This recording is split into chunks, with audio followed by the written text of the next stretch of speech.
આગળના લેક્ચરની અંદર આપણે રસ્તાની ગોલ્ગી કાય અને લાઇસોઝોમની રચના પૂર્ણ કરેલી હતી. હવે કોષમાં રહેલું power house is equal to શક્તિઘર, કણાભસૂત્ર ઇઝ ઇક્વલ ટુ માઇટોકોન્ડ્રિયા, માઇટોકોન્ડ્રિયાનો અભ્યાસ, કણાભસૂત્રનો અભ્યાસ. કણાભસૂત્રને વિશિષ્ટ પ્રકારના અભિરંજકથી જ્યાં સુધી અભિરંજિત કરવામાં આવતું નથી ત્યાં સુધી એને સૂક્ષ્મદર્શક યંત્રમાં જોઈ શકાતું નથી. કણાભસૂત્રના અભિરંજન માટે જૈનસ ગ્રીન બી નામનું અભિરંજક વપરાય છે. એટલે કે આ અભિરંજિતથી કણાભસૂત્રને અભિરંજિત કરો તો સૂક્ષ્મદર્શકમાં એ સ્પષ્ટ દેખાય છે. કણાભસૂત્રની કોષની અંદર સંખ્યા, તે કોષ દેહધાર્મિક રીતે કેટલો ક્રિયાશીલ છે, દેહધાર્મિક ક્રિયાશીલતા કોષની કેટલી છે એના આધારે કણાભસૂત્રની સંખ્યા કોષની અંદર નક્કી થતી હોય. જેમ કે શુક્રકોષની અંદર 20 થી 25 જેટલા કણાભસૂત્ર હોય, મૂત્રપિંડનો કોષ હોય તો એમની અંદર 300 થી 500 જેટલા કણાભસૂત્ર હોય. એટલે કે દરેક કોષમાં કણાભસૂત્રની સંખ્યા અલગ અલગ હોય અને કેટલી અલગ અલગ હોય એનો આધાર કોષ દેહધાર્મિક રીતે કેટલો ક્રિયાશીલતા દાખવે છે તે પ્રમાણે જેમ જેમ વધારે કોષ ક્રિયાશીલ તેમ તેમ કણાભસૂત્રની સંખ્યા વધારે. કણાભસૂત્રના વ્યાસની અંદર અને લંબાઈમાં એટલે કે કણાભસૂત્રના કદ અને ત્યારબાદ એના આકારની અંદર ખૂબ જ વિવિધતા જોવા મળતી હોય. કણાભસૂત્ર નો વ્યાસ કેટલો છે તો 0.2 થી 1 માઇક્રોમીટર જેટલો, સરેરાશ રીતે 0.5 માઇક્રોમીટર. આ એક કણાભસૂત્રની આકૃતિ છે. તો એનો જે વ્યાસ છે એ ઓછામાં ઓછો 0.2 થી વધુમાં વધુ 1 માઇક્રોમીટર, એવરેજ 0.5 માઇક્રોમીટર. અને એની લંબાઈ ઓછામાં ઓછી 1 માઇક્રોમીટર થી વધુમાં વધુ 4.1 માઇક્રોમીટર જેટલી હોય છે. આકાર તો કેટલાક કણાભસૂત્ર રકાબી આકારના હોય તો કેટલાક નળાકાર આકારના હોય. આપણે અત્યારે નળાકાર આકારે કણાભસૂત્ર નું વર્ણન કરેલું છે.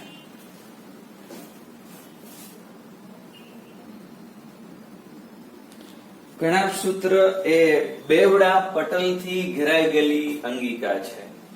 તો લાલ રંગનું જે બહારનું પટલ છે અને એની અંદર પીળા રંગનું દેખાય છે એ અંદરનું પટલ છે. એટલે કણાભસૂત્ર બેવડા પટલ ધરાવતી રચના. આ છે બાહ્ય પટલ.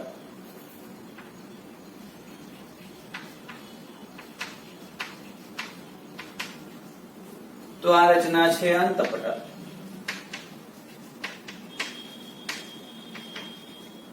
આ બાહ્ય અને અંતપટલ કણાભસૂત્રના આંતરિક અવકાશને બે જલકૃત ઇઝ ઇક્વલ ટુ પ્રવાહીમય ભાગની અંદર વહેંચે છે. તો બંને આવરણો, બંને પટલો કણાભસૂત્રના આંતરિક અવકાશને બે જલકૃત વિસ્તારોની અંદર વહેંચે છે. બંને પટલો વચ્ચેનો વિસ્તાર જે છે બાહ્ય કક્ષ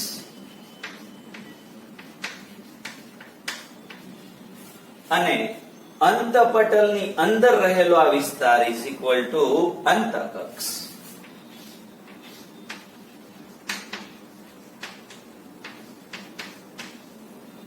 તો બે પટલ, બહારનું પટલ અને અંદરનું પટલ બંને કણાભસૂત્રના આંતરિક અવકાશને બે જલકૃત વિસ્તારોમાં વહેંચે. બંને પટલ વચ્ચેનો વિસ્તાર ઇઝ ઇક્વલ ટુ બાહ્ય કક્ષ અને અંતપટલની અંદરનો આ તમામ વિસ્તાર છે એ અંતકક્ષ છે. બાહ્ય કક્ષને અન્ય નામે કહી શકાય બંને પટલ વચ્ચેનો અવકાશ એટલે કે આંતરપટલ અવકાશ. આંતરપટલ અવકાશ એટલે કે ઇન્ટર મેમ્બ્રેન સ્પેસ. ઇન્ટરમેમ્બ્રેન સ્પેસ, બાહ્ય કક્ષ. આ અંતઃકક્ષ છે એ અંતઃકક્ષની અંદર અંતઃકક્ષની રચના, અંતઃકક્ષને અન્ય નામે બોલવામાં આવતું હોય મેટ્રિક્સ. અંતઃકક્ષ અથવા તો એ ભાગ કયો છે મેટ્રિક્સ.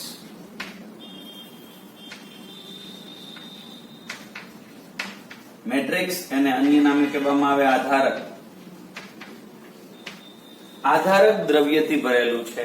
આધારકની અંદર એક વલયાકાર ડીએનએ, ઘણા આરએનએ,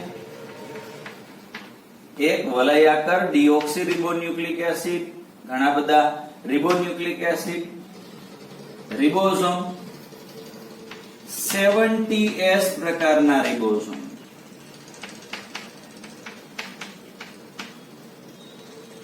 તેમજ પ્રોટીન સંશ્લેષણ સાથે સંકળાયેલા ઘટકો. પ્રોટીન સંશ્લેષણ કરતા ઘટકો. પ્રોટીન સંશ્લેષણ કરતા ઘટકો 70S પ્રકારનું રિબોઝોમ, આરએનએ અને વલયાકાર ડીએનએ આધારકની અંદર છે. બાહ્ય પટલ જોઈએ તો બાહ્ય પટલ સળંગ છે અને એ સમગ્ર કણાભસૂત્રની બોર્ડર રચે છે, ઇઝ ઇક્વલ ટુ સીમા રચે છે. બાહ્ય પટલ સળંગ સતત છે અને સમગ્ર કણાભસૂત્રને આવરે છે, ઇઝ ઇક્વલ ટુ એની સીમા રચે છે. જ્યારે અંત પટલ છે એ અંદરની તરફ અંતર્વલન પામી ગયેલું છે. આ અંતર્વલિત ભાગ છે અંદરના પટલનો. એ અંતર્વલિત ભાગ કોના તરફ છે? તો કે આધારક તરફ છે. તો અંતપટલ આધારક તરફ અંતર્વલન પામી ગયેલું છે. એ અંતર્વલિત થઈ ગયેલી રચનાને કહેવામાં આવે ક્રિસ્ટી. આ રચના છે ક્રિસ્ટી.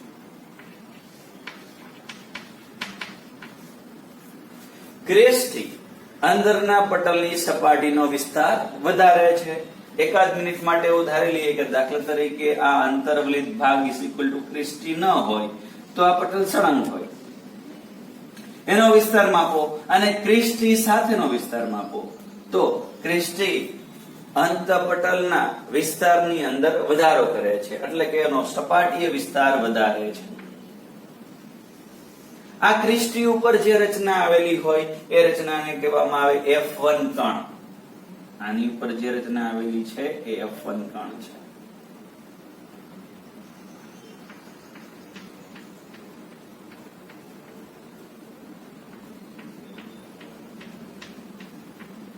તો અત્યારે કણાભસૂત્રની અંદર બે મહત્વના ભાગ દેખાઈ રહ્યા છે. એક એના પટલ છે અને બીજું અંદર પ્રવાહીમય ભાગ છે, જલકૃત વિસ્તાર છે, જે છે મેટ્રિક્સ ઇઝ ઇક્વલ ટુ આધારક.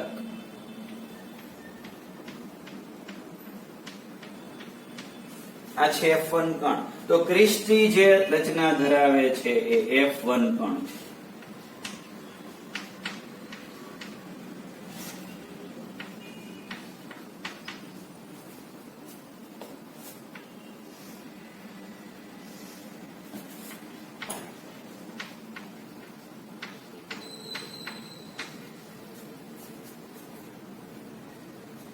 બંને પટલો, બાહ્ય પટલ અને અંતપટલ, બંનેની અંદર પોતાના વ્યક્તિગત ઉત્સેચકો રહેલા હોય. બંનેની અંદર પોતાના વ્યક્તિગત ઉત્સેચકો છે. એટલે કે કેટલાક ઉત્સેચકો બાહ્ય પટલની અંદર છે, કેટલાક ઉત્સેચકો અંતપટલની અંદર છે. બંને પ્રકારના ઉત્સેચકો સંયુક્ત રીતે કણાભસૂત્રના કાર્ય કરવા માટે મદદ કરે છે. કણાભસૂત્રનું કાર્ય શું હોય? તો કણાભસૂત્રનું કાર્ય હોય જારક શ્વસન.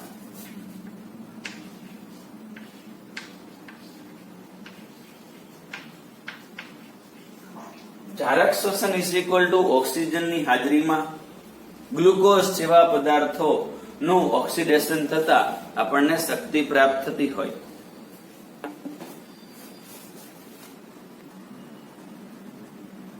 કણાભ સૂત્રનું કાર્ય તો એ જારક શ્વસનનું છે. આ જારક શ્વસનનું માટેનું રાસાયણિક સમીકરણ છે ગ્લુકોઝ 1 અણુ પ્લસ 6 અણુ ઓક્સિજનના. ઓક્સિજન ગ્લુકોઝનું ઓક્સિડેશન કરશે ત્યારે 6 CO2 અને 6 પાણીનું નિર્માણ થશે અને શક્તિ મુક્ત થશે જે 36 કે 38 અણુ એટીપી સ્વરૂપે હોય. આ સમગ્ર પ્રક્રિયાનો સારાંશ અત્યારે કણાભ સૂત્રના કાર્ય તરીકેનો અભ્યાસ કરીએ. જારક શ્વસન માટેનું આપણા સિલેબસમાં એક આખું સમગ્ર ચેપ્ટર છે, ચેપ્ટર નંબર 14, જે જારક શ્વસન માટેનું સમગ્ર ચેપ્ટર છે. આપણે માત્ર અત્યારે એનો એક સારાંશ ભણીએ છીએ. તો જારક શ્વસનની અંદર કઈ ઘટના થતી હોય? જારક શ્વસનના 3 તબક્કા.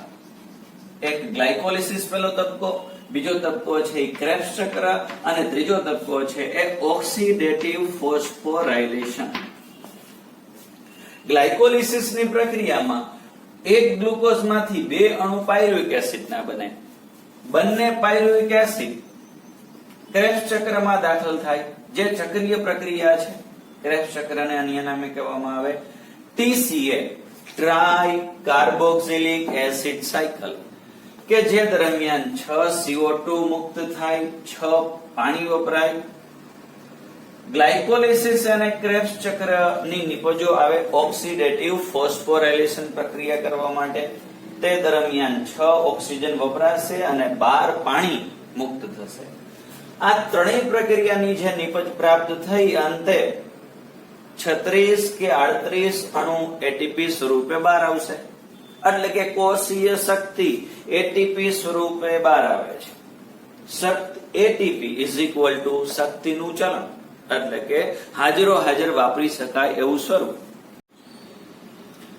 એટલે કણાભ સૂત્રને power house is equal to કોષનું શક્તિઘર કહેવામાં આવતું હોય. હવે આ ત્રણ પ્રક્રિયાઓ, જારક શ્વસનનો પહેલો તબક્કો ગ્લાયકોલિસિસ, બીજો તબક્કો ક્રેબ્સ સાયકલ અને ત્રીજો તબક્કો ઓક્સિડેટિવ ફોસ્ફોરાયલેશન, આ ત્રણે તબક્કાઓ કોષોની અંદર કયા સ્થાને થતા હોય તેનું વર્ણન કરીએ. ગ્લાયકોલિસિસ એ કણાભ સૂત્રની બહાર, એટલે કે કોષ રસની અંદર થતી ઘટના છે. ગ્લાયકોલિસિસનું સ્થાન ક્યાં? તો કે કોષ રસ, જેમાં થાય શું? ગ્લુકોઝમાંથી 2 અણુ પાયરુવિક એસિડના બને. પછી ક્રેબ્સ ચક્ર ક્યાં ચાલે? તો ક્રેબ્સ ચક્ર ચાલશે. ક્રેબ્સ ચક્ર માટેનું સ્થાન કણાભ સૂત્રનું આધારક is equal to matrix is equal to અંતઃકક્ષ. અંતઃકક્ષ શું છે? તો વલયાકાર ડીએનએ, 1 અણુ, ઘણા બધા આરએનએ, કેટલાક 70S પ્રકારના રિબોઝોમ અને પ્રોટીન સંશ્લેષણ માટે જરૂરી ઘટકો. આ તમામ ઘટકો સઘન સમરૂપ દ્રવ્ય સ્વરૂપે આધારકની અંદર ગોઠવાઈ ગયેલા હોય. સઘન ઇઝ ઇક્વલ ટુ ગીચોગીચ, સમરૂપ ઇઝ ઇક્વલ ટુ એક સરખી રીતે ગોઠવાઈ ગયેલા હોય.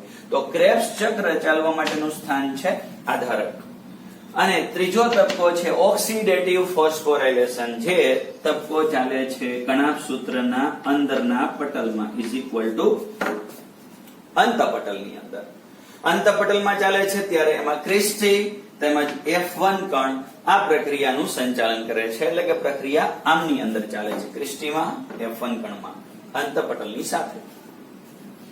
તો ઓક્સિડેટિવ ફોસ્ફોરાયલેશન ની પ્રક્રિયા અંતઃપટલમાં ચાલતી પ્રક્રિયા છે. 36 થી 38 અણુ 1 અણુ ગ્લુકોઝના વિઘટનથી બને. સમગ્ર જારક શ્વસનની પ્રક્રિયામાં વપરાય શું? તો કે ગ્લુકોઝ અને 6 ઓક્સિજન. એટલે સમીકરણમાં લખીએ છીએ ગ્લુકોઝ પ્લસ 6 અણુ ઓક્સિજનના. પ્રક્રિયામાં ઉત્પન્ન શું થાય? તો કે 6 CO2, 6 પાણી વપરાય છે અને 12 પાણીનું નિર્માણ થાય છે. એટલે કે ચોખ્ખી નિપજ 6 અણુ પાણીના અને એટીપી 36 થી 38 અણુ. અહીંયા શક્તિ એટીપી ના સ્વરૂપે ઉત્પન્ન થાય છે. એટીપી એટલે કોણ? તો કે શક્તિનું ચલણ. એટલે કણાભ સૂત્રને power house is equal to શક્તિઘર તરીકે ઓળખવામાં આવતું હોય. આપણો કોષ જ્યારે એક કોષમાંથી 2 કોષમાં વિભાજિત થતો હોય ત્યારે આ પૂર્વ અસ્તિત્વ ધરાવતા, એટલે અગાઉથી હાજર જે કણાભ સૂત્ર કોષની અંદર છે એમનું પણ દ્વિભાજન થાય છે. આ એક કણાભ સૂત્ર છે, એનું દ્વિભાજન થવાથી એટલે કે બે ભાગમાં વહેંચાવાથી બે નવા કણાભ સૂત્રની રચના બને છે.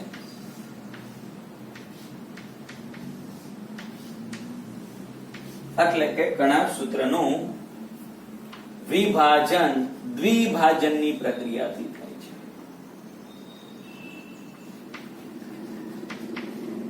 ભાજન પ્રક્રિયા જેમાંથી બે બને છે એટલે દ્વિભાજન કહેવામાં આવે છે.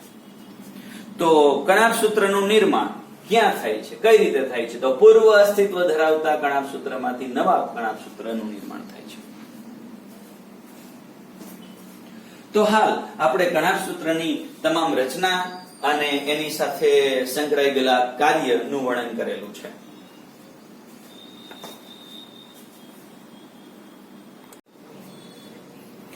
કણાભ સૂત્રની રચના પૂર્ણ કર્યા બાદ રિબોઝોમની રચના. તો રિબોઝોમ વિશે વર્ણન કરેલું છે આદિકોષ કેન્દ્રીય કોષની અંદર. એનું ઘણું બધું અહીંયા પુનરાવર્તન છે. રિબોઝોમ ને સૌપ્રથમ જોનાર નિહાળનાર છે વૈજ્ઞાનિક જ્યોર્જ પેલેડે. 1953 સમયની અંદર જ્યોર્જ પેલેડે ઇલેક્ટ્રોન માઇક્રોસ્કોપની અંદર સઘન કણિકામય રચના નિહાળી અને એ રચના રિબોઝોમ હતી. રિબોઝોમ કયા દ્રવ્યથી બનેલું હોય? તો રિબોન્યુક્લિક એસિડ એટલે કે આરએનએ અને પ્રોટીન દ્રવ્ય બંનેથી બનેલું છે.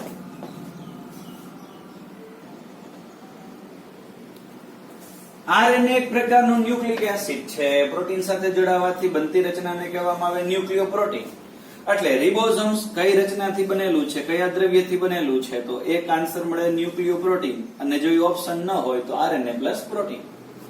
રિબોઝોમ બંને પ્રકારના કોષોમાં જોવા મળે છે, સુકોષ કેન્દ્રીય કોષો તેમજ આદિકોષ કેન્દ્રીય કોષો બને. સુકોષ કેન્દ્રીય કોષમાં જે રિબોઝોમ છે એ 80S પ્રકારનું, 80S પ્રકારનું, અને આદિકોષ કેન્દ્રીય કોષમાં રિબોઝોમ 70S પ્રકારનું છે. આપણે એવું પણ જાણીએ છીએ કે 70S પ્રકારના રિબોઝોમ સુકોષ કેન્દ્રીય કોષની અંદર કણાભ સૂત્ર અને હરિતકણ જેવી અંગિકાઓમાં પણ જોવા મળતા હોય. રિબોઝોમ બંને પ્રકારના કોષોની અંદર એના બે પેટા એકમોમાં વહેંચાય છે. ઉપરનો મોટો પેટા એકમ છે, નીચેનો નાનો પેટા એકમ છે. બંનેમાં બે પેટા એકમ છે. સુકોષ કેન્દ્રીય કોષમાં મોટા પેટા એકમને કહેવામાં આવે 60S અને નાના પેટા એકમને કહેવામાં આવે 40S. 40S plus 60S is equal to 80S સ્વેડબર્ગ એકમ પ્રમાણે. અહીંયા આપણા મેથેમેટિક્સમાં જ્ઞાનને અભિવ્યક્ત કરવાનું નથી. આદિકોષ કેન્દ્રીય કોષની અંદર મોટા પેટા એકમને 50S કહેવામાં આવે, નાના પેટા એકમને 30S કહેવામાં આવે. 50 plus 30 is equal to 80S નહીં, સ્વેડબર્ગ પ્રમાણે. સ્વેડબર્ગે આપેલો એકમ છે 70S. S for સ્વેડબર્ગ એકમ, સ્વેડબર્ગ વૈજ્ઞાનિકનું નામ છે, એના પ્રમાણેના એકમ છે. સ્વેડબર્ગ એકમ શું દર્શાવે છે? તો ઉદાહરણ તરીકે કસનળીની અંદર કોઈ પ્રવાહી માધ્યમ લઈએ અને એમની અંદર જુદા જુદા કદ અને વજન ધરાવતા કણોને દાખલ કરીએ તો જે કણોમાં વધારે વજન છે એ એકદમ ઝડપથી તળિયે બેસતા જશે અને જે હલકા કણો છે એ ઉપરના ભાગમાં રહેશે તેમજ ધીમે ધીમે નીચે તરફ જશે. તો પ્રવાહી માધ્યમની અંદર અલગ અલગ કદ અને વજન ધરાવતા કે ઘનતા ધરાવતા કણો તળિયા તરફ જવું એ પ્રમાણને કહેવામાં આવે અવસાદન પ્રમાણ. પાણીના માધ્યમમાં કણો એક પછી એક તળિયે બેસતા જવા જે છે અવસાદન પ્રમાણ. તો સ્વેડબર્ગ એકમ જે શું સૂચિત કરે છે? અવસાદન પ્રમાણને સૂચિત કરે છે. એટલે કે રિબોઝોમના અલગ અલગ કણોને પ્રવાહી યુક્ત માધ્યમની અંદર દાખલ કરાવતા એનું અવસાદન શું મળે છે એના આધારે સ્વેડબર્ગ એકમ અપાયેલો છે. તો S is equal to સ્વેડબર્ગ એકમ જે દર્શાવે છે અવસાદનનું પ્રમાણ. પરોક્ષ રીતે અથવા તો ઇનડાયરેક્ટલી આડકતરી રીતે અવસાદનનું પ્રમાણ દર્શાવે છે આ સઘન કણિકામય દ્રવ્યનું કદ અને ઘનતા ઇઝ ઇક્વલ ટુ કોઈ પણની સંખ્યા એના છેદમાં વિસ્તાર, એટલે કે કેટલા વિસ્તારમાં કેટલી સંખ્યા સમાયેલી છે ઘનતા છે. તો અહીંયા S વારંવાર જે મૂળાક્ષરનો ઉપયોગ કર્યો છે એ વાસ્તવમાં સ્વેડબર્ગ એકમ છે, અને સ્વેડબર્ગ એકમ શું સૂચવે છે? તો અવસાદનનું પ્રમાણ સૂચવે છે. અવસાદન એટલે શું? તો કે પ્રવાહી માધ્યમમાં કણોનું તળિયા તરફ નીચે જવું અને નીચે બેસતા જવા. અવસાદન પ્રમાણ આટલી રીતે કણોનું કદ અને ઘનતા દર્શાવે છે. રિબોઝોમનું કાર્ય શું હોય? તો પ્રોટીન સંશ્લેષણ માટેનું હોય. રિબોઝોમના 40S અને 30S સાથે mRNA જોડાતા હોય, એટલે કે નાના પેટા એકમ સાથે mRNA જોડાતા હોય, ત્યારે મોટો પેટા એકમ એમિનો એસિડને ગોઠવીને પ્રોટીનનું નિર્માણ કરતો હોય. તો પ્રોટીન સંશ્લેષણ સાથે સંકળાયેલી અંગિકા is equal to ribosome. Ribosome બાદ સાઇટોસ્કેલેટન એટલે કે કોષરસીય કંકાલ. કોષરસીય કંકાલના ઘટકો 3 છે, આપ જાણો છો. સૂક્ષ્મ નલિકા, સૂક્ષ્મ તંતુ અને મધ્યવર્તી તંતુ. માઇક્રોટ્યુબ્યુલ, માઇક્રોફિલામેન્ટ અને ઇન્ટરમીડિયેટ ફિલામેન્ટ. આ સૂક્ષ્મ નલિકા છે જે નળાકાર પોલી ટ્યુબ્યુલિન પ્રોટીનથી બનેલી. સૂક્ષ્મ નલિકાના બંધારણમાં ટ્યુબ્યુલિન પ્રોટીન હોય, સૂક્ષ્મ તંતુના બંધારણમાં એક્ટિન પ્રોટીન હોય, અને મધ્યવર્તી તંતુ ક્યાં છે એના આધારે એના પ્રોટીન અલગ અલગ હોય. વાળમાં રહેલ મધ્યવર્તી તંતુ કેરાટીનથી બનશે, સ્નાયુમાં રહેલ મધ્યવર્તી તંતુ ડેઝમીન પ્રોટીનથી બનશે. આ કેરાટીન, ડેઝમીન જેવા તત્વ કે પ્રોટીનથી બનેલા મધ્યવર્તી તંતુ ખૂબ મજબૂત અને ટકાઉ હોય, જેમનું કાર્ય આધાર આપવાનું છે કોને? સૂક્ષ્મ નલિકા અને સૂક્ષ્મ તંતુને આધાર આપે, મજબૂતાઈ આપે કોણ? મધ્યવર્તી તંતુ. સૂક્ષ્મ નલિકા કેવી? તો કે નળાકાર પોલી. સૂક્ષ્મ તંતુ કેવો? તો કે ઘટ, સઘન, પાતળો, નક્કર, પોલાણ વગરનો. હવે આ સૂક્ષ્મ તંતુ કઈ રીતે ગોઠવાઈ ગયેલા છે? તો સમાંતર ગોઠવાઈ ગયેલા છે, કાં તો જાલિકાકાર છે અથવા તો વેરવિખેર રીતે, છૂટાછવાયા જાલિકાકાર રીતે અને સમાંતર ગોઠવાઈ ગયેલા છે. કોષરસીય કંકાલ આ ત્રણેયથી બનશે. એટલે કોષરસીય કંકાલ શું છે? તો કોષના કોષરસ સાથે સંકળાઈ ગયેલું જાલિકાકાર પ્રોટીન તંતુઓથી બનેલી રચના. સૂક્ષ્મ નલિકાનું કાર્ય શું? તો કે કોષનો આકાર આપવાનો, કોષને ચોક્કસ સ્વરૂપ આપવાનું. એ ઉપરાંત કોષ વિભાજન સમયે બંને કોષના છેડા ઉપર તારા કેન્દ્ર ગોઠવાતા હોય, અને કોષના કોષ કેન્દ્રમાં રહેલ રંગસૂત્ર ના એક ભાગને એક ભવિષ્યના કોષ તરફ લઈ જવાનો હોય, બીજા ભાગને બીજા ભવિષ્યના કોષ તરફ લઈ જવાનો હોય. ત્યારે આ સૂક્ષ્મ નલિકા તારા કેન્દ્ર દ્વારા ગોઠવાય. કઈ તરફ? એક છેડો તારા કેન્દ્ર સાથે જોડાયેલો છે અને બીજો છેડો જોડાશે રંગસૂત્રના સેન્ટ્રોમિયર સાથે. આ લાલાશ પડતું ટપકું છે સેન્ટ્રોમિયર છે. એવી જ ઘટના બીજી બાજુથી પણ થશે કે સૂક્ષ્મ નલિકા ગોઠવશે કોણ? તો કે તારા કેન્દ્ર. એનો એક છેડો તારા કેન્દ્ર સાથે જોડાઈ ગયેલો છે, બીજો રંગસૂત્રના સેન્ટ્રોમિયર સાથે જોડાઈ ગયેલો છે. તો આ સૂક્ષ્મ નલિકા બંને છેડા દ્વારા ઇઝ ઇક્વલ ટુ બંને ધ્રુવ દ્વારા જોડાઈ ગયેલી છે, એક તારા કેન્દ્ર સાથે અને બીજું રંગસૂત્રના સેન્ટ્રોમિયર સાથે. એટલે આ સૂક્ષ્મ નલિકાને કહેવામાં આવે દ્વિધ્રુવીય ત્રાક. આને કહેવાય દ્વિધ્રુવીય ત્રાક.